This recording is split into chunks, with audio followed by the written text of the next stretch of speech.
Are you getting DirectX error message in your system? If yes, then watch this video till the end because I am going to give you the best solution. The first step is to check and update the DirectX version in your system. So press Windows and R in your system and type DxDiag.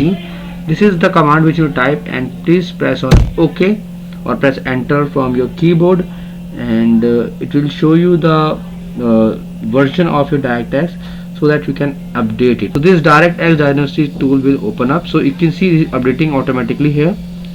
So you can see, you can check for update from here. You can see this is the version DirectX version 12 is installed in my system. So it will automatically get updated sometimes, and you can see display drivers and everything is showing here. So to update it to the latest version, you need to install the latest update of Windows.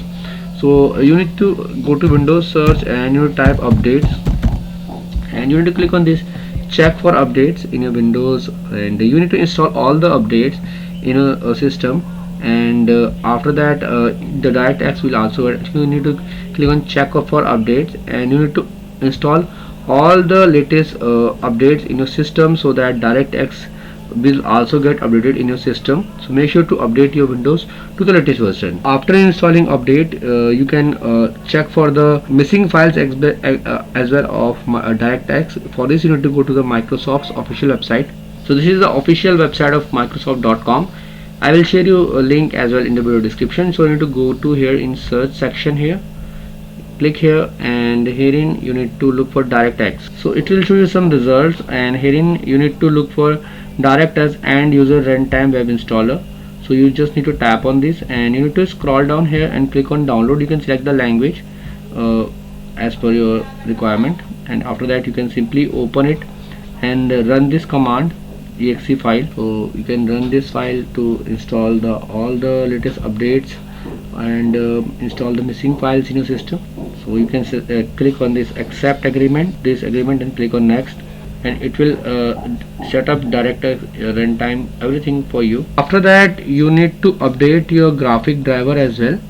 So to update graphic driver, you need to go to your device manager. Go to the device manager. In device manager, you need to click on this display adapter, and this is the graphic drivers which you need to update. Right click here and click driver update. So make sure to update it. You can search automatically and update it to the latest version. And the last step is to restart your PC. After doing all this step, make sure to restart the PC and check whether you are getting this issue or not. And if you are playing any specific game, you can check it whether you are able to do it or not. So in case you face any problem, you can mention it in the comment box, and I reply to everybody. So you can assure that I will give you reply. So if you like this video, just click on the like button, and also subscribe my channel for similar types of videos.